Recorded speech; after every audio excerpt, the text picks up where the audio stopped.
কথার মধ্যে গান হয়ে যাবে।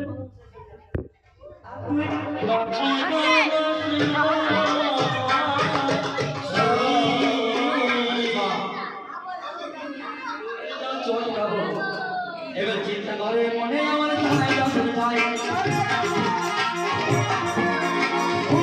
কি কারণে সরবে যাই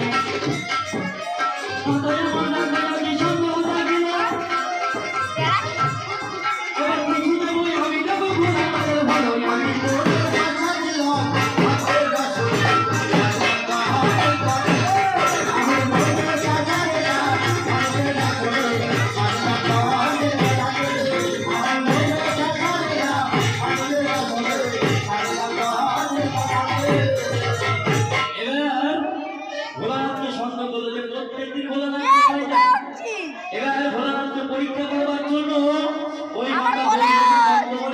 সজ্জা রূপে শয়ন করলে পদ্মের সজ্জা রূপে আমার শয়ন করল। এবার আমার বন্ধ হয়ে গেল এমন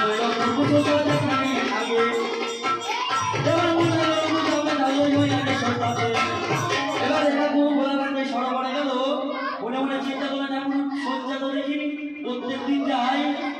এবার সজ্জার উপর দেখো বিদায় চেপে গেল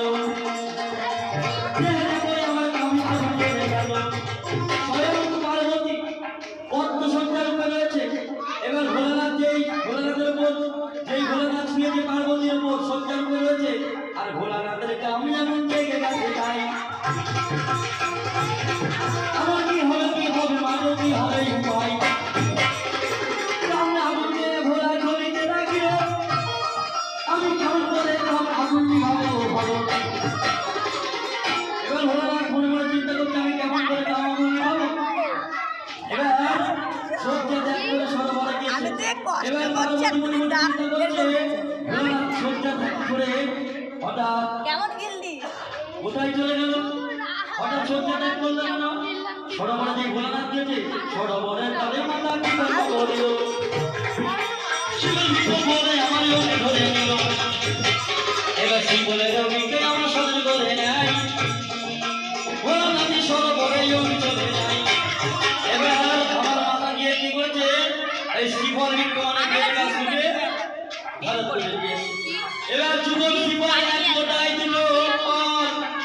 এবার ভোলানাথ মনে মনে চিন্তা করলেন আমি একটা কামাগুলি বলছি ওই কামাগুলি দিচ্ছে ঘাম বেরোচ্ছে বলো এই ঘামটা মুছে যেই মাটিতে বেরোচ্ছে একটা কন্যা সৃষ্টি হয়ে গেছে নামটা যেতাম নেতাজি জানাই রসের ভাই।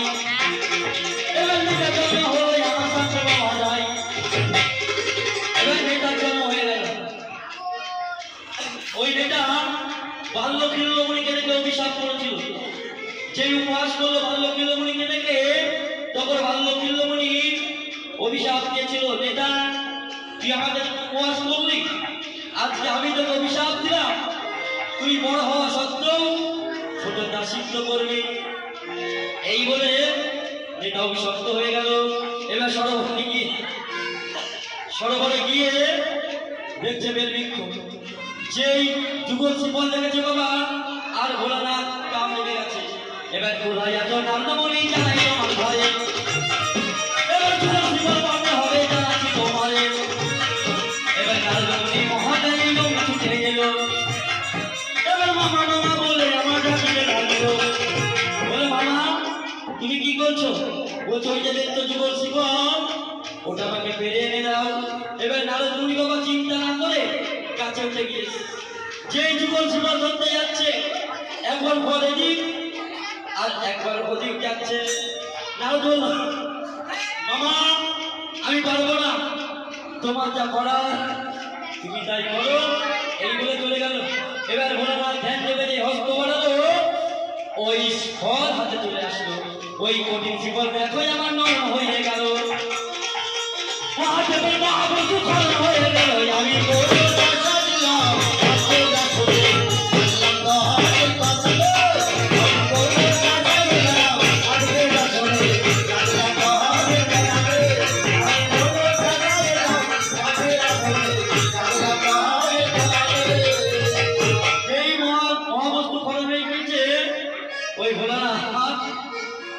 পদ্মের পাতায় রেখে দিয়েছি। এবার ভুয়া নামে পক্ষী সহ্য করতে পারিনি, গলা বুক চলে যাচ্ছে। এবার শিবের বস্তু খেয়েছে বাবা, বিষ এই গলাতে চলে যাচ্ছে। বলে পক্ষী যেখানে এই বস্তু খেয়েছো সেখানে উদ্ধার করে দাও, মানে বমি করে দাও।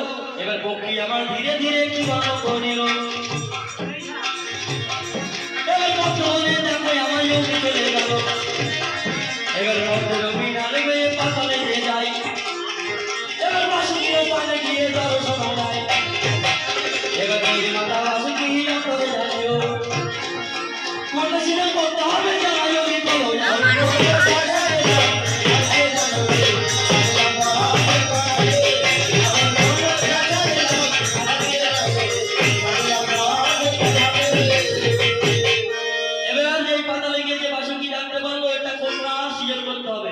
এবার তিন হয়নি চতুর্ভুজা এই মনসা জন্ম হয়ে গেল। অষ্টনাগের বসন করি আমাকে নাগ দেবীর দায়িত্ব দিন, এই নাগের দায়িত্ব দিয়ে আমাকে পাঠালো। এবার আমার পিতা মাতা কেউ জানি না বাবা। এবার এমন সময় আমার দিদি আসলো, নেতা দিদি, এই যে নেতা জন্ম হলে আমার নেতা। তাহলে নেতাকে যার নেতৃত্ব দেওয়ার ক্ষমতা আছে এই নেতা দিদি বললো তোমার পিতাও ছা আমার পিতাও তাই। আমি বললাম চলো দিদি, আমি পিতার কাছে যাব। এবার দুজনা যুক্তি করে পিতার সংসারে যাচ্ছে। আয় আয় ও পাখি ওহিরা চলো করব রে, চলো দিদি যাই পাখি সন্ধানে। ও পাখি ওহিরা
এবার পিতা ধ্যান থেকে জানতে পারলেন আপন কন্যা এসেছে।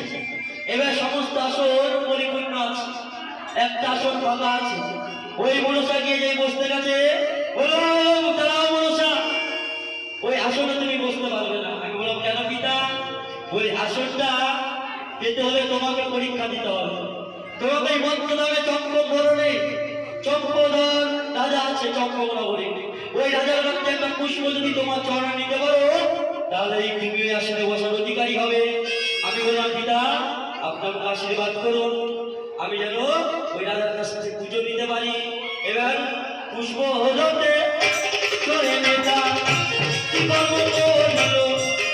এবার ভক্ত ধামে যেতে নেতা মনসা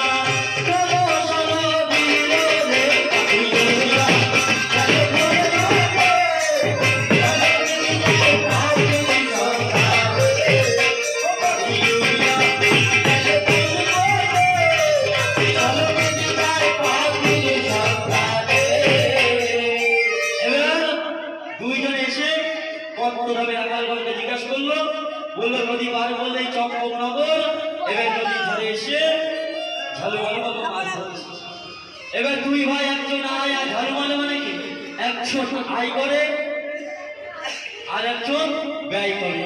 এবার ঝালুমালু যেই নৌকা ডিঙায় এনেছে, এবার বললাম ভাই আমাদের একটু পার করে দেবে। এবার ঝালুমালু বলে আমাদের চিহ্ন তৈরি, আমাদের দুইজন হাত রাখতে পারে না, আমরা কেমন করে নৌকাই নেবো। আমি বললাম তোমাদের ওই চিহ্ন তৈরি যদি ডুবে যাই আমি তোমাদের নতুন ডিঙা তৈরি করে দেবো।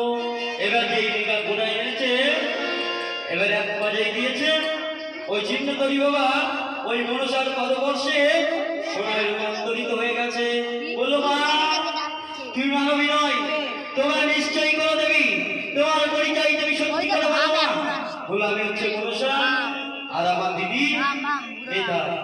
গোলাপ মা তোমা সত্যি যদি দেবী হবে, যদি সত্যি ভক্তের মনোবাসনা পূর্ণ করে আমি দরিয়ার মাঝে আজকে জাল ফেলবো। আমরা মাছ ধরে খাই, একটা মাছও জালে ওঠেনি, তোমার নাম করে এই দরিয়ার মাঝে জাল ফেলবো। আজকে জানো এই জালে মাছ ছুটে, তাই জালগুলো কি করলো, মা মনসার নাম স্মরণ করে এবার জলে জাল ফেলছে। ও মা একটু উলু দেবে, জাল ফেলছে মনসার স্মরণ করে, ও জাল ফেলো ফেলো রে জালে জালো মালিলো জাল ফেলো ফেলো রে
ওই মহানন্দে ঝালমাল বাড়ি চলে যাচ্ছে। কোথায় যাচ্ছিস? আর একবার জাল ফেল। এবার মামুর সাথে দেখলো বিপদ, আমি যেই কারণে এসেছি ওরা যদি মাছ নিয়ে চলে যায় তাহলে তো আমি রাজার বাড়ি পৌঁছাতে পারবো না। বলে আর একবার জাল ফেল। এবার মামুর সাথে স্মরণ করে চলে যায়। এবার তুই কারি স্বর্ণকাটি উঠিল সে যাই।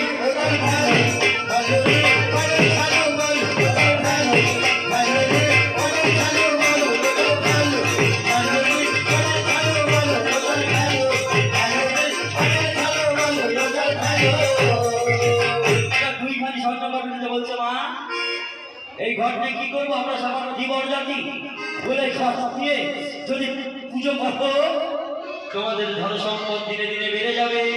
এবার ঝালমলের ঘর নিয়ে বাড়িতে সামনে বলে এসে পুজো করছে। কেমন করে মনসা পুজো করছে মা, ওই ঘরটা নিয়ে মায়ের পুজো করছে ঝালমল, তাই না? ওই মাতৃঘর পুজো করছে, সব করে পেতে মায়ের পুজো করছে। ঝালমল বাড়িতে পুজো হচ্ছে। এবার রবীন্দ্র দেবী পুজো ধরে দেবেন ও ঝালুর বাড়িতে মা এসেছে ভাই